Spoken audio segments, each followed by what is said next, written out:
Hi, second graders. Today we're going to read chapter 3 of Gooney, Greene, and the Room Mother. My mother says absolutely not. No way, no how, Tyrone announced. Not unless it pays minimum wage.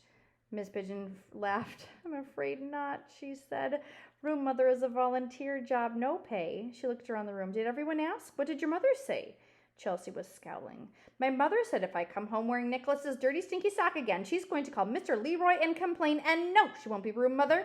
She already did the bake sale and she's the treasurer of the PTA. Enough is enough. My sock was not stinky dirty, Nicholas bellowed. No, it wasn't, Miss Pigeon said. Those were just grass stains on your sock, Nicholas. Anyone else? She looked around. Kiko? Maybe your mom? Kiko shook her head. My mother said she's very sorry, but she has to work in our store. My father needs her there.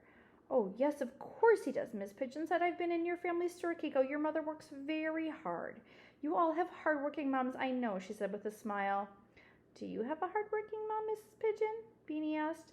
Miss Pigeon's smile turned to a sad look. Not anymore. My mother is very, very old. She lives in a nursing home. I visit her every Sunday afternoon at the Misty Valley Elderly Care Facility. I always take her a bouquet of flowers. She seems to like that. She looked around. Malcolm, did you ask your mom? Malcolm made a face. My mom has Oh my goodness, of course she does. How could I forget that? Someone who has brand new triplet babies at home can't possibly do anything else, and we shouldn't even have asked. When I asked her, she screamed. Malcolm said, How are those babies, Malcolm? How are they doing? Bad, said Malcolm. They have diarrhea. Oh my goodness, no wonder she screamed. Anyone else? Asked Miss Pigeon. Beanie? Beanie shook her head.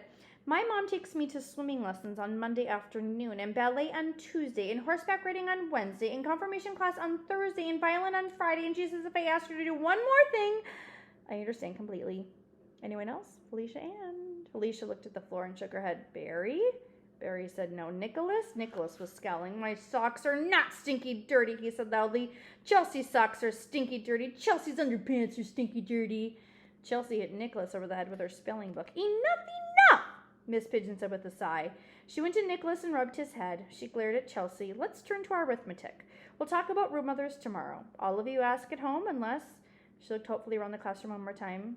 Gooney Bird? She asked. Gooney Bird stood up.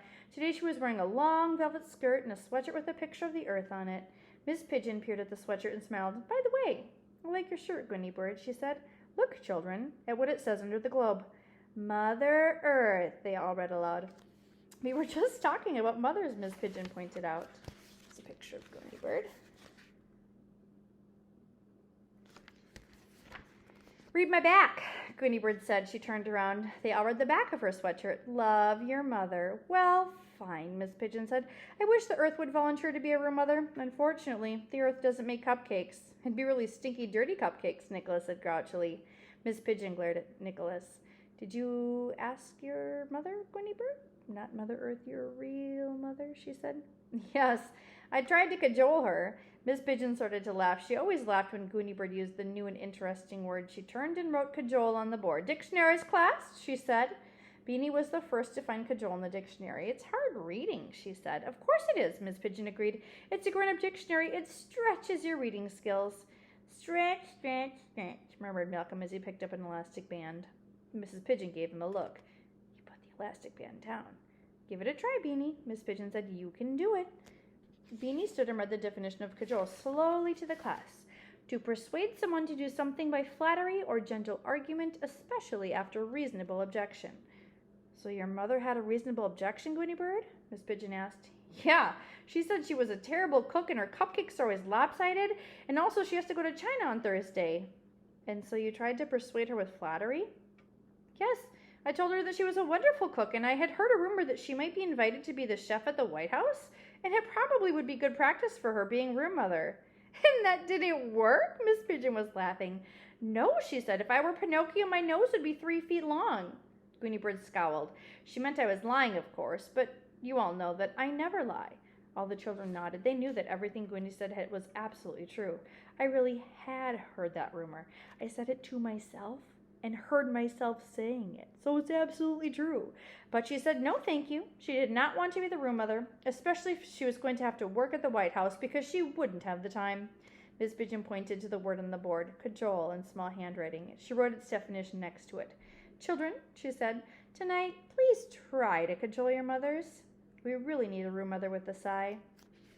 And here you see that little icon. In books, that means there's a passage of time. There was a brief knock at the classroom door, and then without waiting for a reply to the knock, Mr. Leroy appeared. The children gasped. The principal. Usually he was just a voice on the intercom, but here he was in person, wearing a dark blue suit with his UNICEF necktie, standing right in front of the second grade. Just checking in, he said cheerfully. I was wondering if... Miss Pigeon shook her head. Afraid not, she said. Not yet. Mr. Leroy looked concerned. Well, he said, keep me posted. He turned to leave and then stopped and said, I like your shirt, Gooney Bird Greene.